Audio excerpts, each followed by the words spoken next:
What's good, elevators? It's your boy Elevation here with another episode of the JBP Elevated, where we speak on the Joe Budden podcast and all of his co-hosts on and off the pod. Hey! Round of applause, guys. Y'all did it. I'll respectfully concede to y'all points because y'all respectfully gave discourse in the comment section, and a lot of y'all were making the same points. And I have to agree with them. As an intelligent person myself, I have to always admit when I'm wrong. In this instance, I'm wrong. For now, I will drop this because I don't want to continue this quote-unquote narrative and it actually gains steam. But as a result of what happened, it made me think about everything that's happening with the cast and Joe.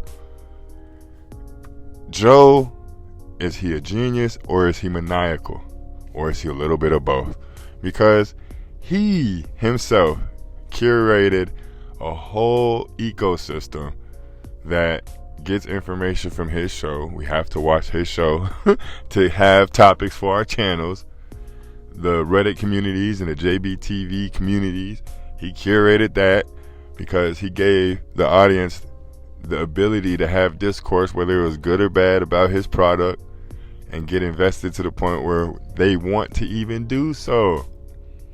And he's hiring these people with the hopes that they all quote unquote fall in line with how he devised everything in the first place. The reason I have such a rabid fan base is because of what I curated, is because of what I say to them. It's because I am okay with engagement over quality. And let me break that down. I'm creating all these narratives pertaining to each one of my co-hosts or my employees, whatever he calls them, so I can constantly get engagement from my audience. Whether it's hate watching for Melissa, whether it's hate watching for Queen's Flip, whether it's hate watching for Ish, the whole cast. There's a narrative for each and every one of y'all. And I'm going to keep poking and I'm going to keep prodding at it to get you to have a reaction. My brother, I constantly bring up my brother and I'm going to continue to. We do a basketball podcast. He knows the respect, the immense amount of respect that I have for the older heads or just players that came before us. I don't tolerate slander on the old heads because just because they didn't play the way that we play the game doesn't mean they weren't cold in their era, doesn't mean that they weren't cold with what or the tools that they were given, etc., etc. So he knows he can rile me up anytime he brings up Larry Bird and says that freaking TJ McDonald or McConnell from Indiana is better than Larry Bird. Shit like that's gonna piss me off every single time. Joe does that with each and every one of them. He knows what buttons to push. He knows how to get a reaction from them. He knows how to feed the ecosystem. Where they mess up is they can't differentiate quote unquote COE in real life. And that's why stuff like our commentary channels exist. We try to read between the lines because they can't differentiate COE and just being themselves. Real life. Because Joe constantly says it. Outside of the pod, the way I act on the pod, I don't act outside of the pod. They constantly say how good of a friend he is. They constantly say how much he's giving and loving and caring outside of the pod. But as soon as they get on the pod, he's a different person. And he's the person that we see. And instead of following suit, they take it personally. And because he's the one that pays them, their feelings are going to be attached and they feel like they can't get their shit off towards him. But he's trying to show them on the pod, get your shit off.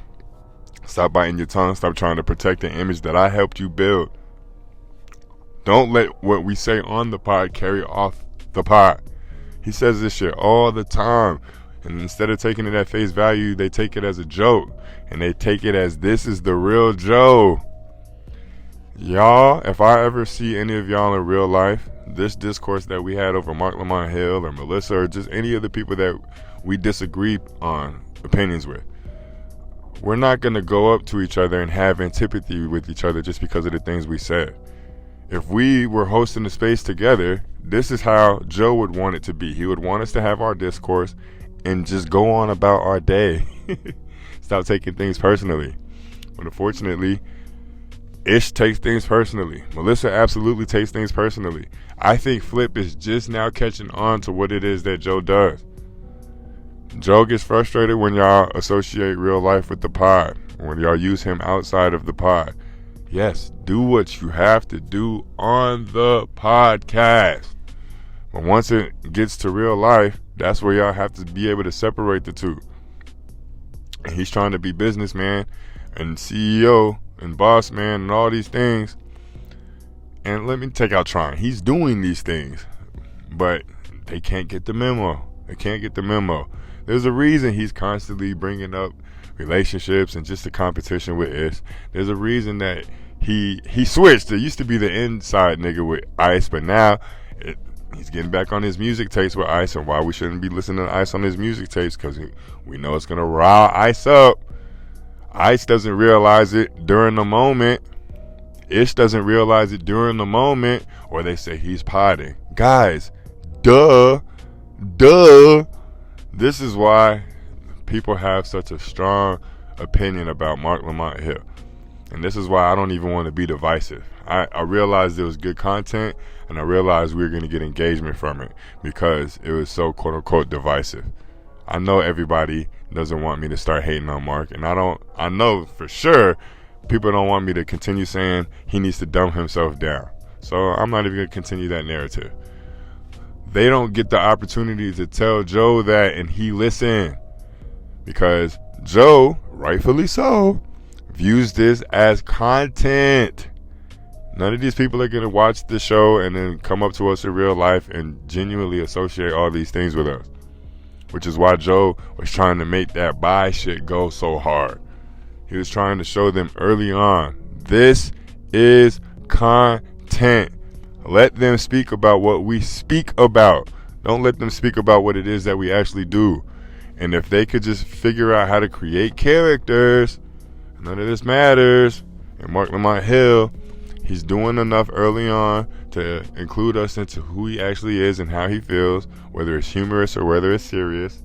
That way, when he turns into his character, which he might be doing now, it comes off seamlessly still, because he's already shown us who he was. He made us vulnerable to him. And I feel like the rest of y'all could do that if y'all would just buy in, stop relinquishing this opportunity, realize what the JBP is, stop getting frustrated, because we're going to have opinions on y'all. You think I'm going to stop creating videos because people were on my comment section saying they don't agree with what it is that I say? Calling me an idiot, or saying I'm not intelligent because I'm telling another intelligent person to dumb himself down, even though that's not what I'm saying. And I might make another video just to, I'm gonna leave it alone. But y'all take these things too personally. Y'all make too much money, y'all get too much notoriety, y'all get too much visibility from this show to treat it as if it's something you hate. Y'all over here getting frustrated for no reason. Joe's trying to tell y'all, in real life, I will not treat y'all how I treat y'all on the pod, because in real life, we're not doing it for entertainment or a paycheck. But hopefully, if they watch this video, they can kind of get the message. Just buy into the character, guys, because y'all aren't telling us what y'all are doing outside of the pod anyway. So I don't know what product or brand or image you're trying to protect by not saying anything or by not buying into a character, when y'all can make this pod so much better. And I guarantee the narratives that Joe has out now, there will be more narratives, but they'll switch, they'll shift. And if you buy into the shift, you can kind of control the narrative. But they're not seeing it like that. They're just getting frustrated, and now there's possibility some of them might get let go. He's still having to hire people because niggas ain't buying in. Mark Lamont Hill is going to be the start of a revolution in Joe's eyes. I can get bigger names, and they'll play the character that I need them to play, because at the end of the day, this is an entertainment-based podcast. But I appreciate y'all. like I said in my comment that I pinned on the last video, I appreciate the respectful discourse, man. I appreciate y'all just rocking with your boy. We up in the video drops. I appreciate y'all for tuning in like it was just one drop a day again. We're going to keep it moving. We're going to keep rocking. Y'all make sure y'all stay safe out here in this cold, cold world. Oh, wait. I almost forgot my drops, guys. Like the video if you like the video. Subscribe to the page if you haven't. If you have, you already know. I appreciate you. There we go. Peace.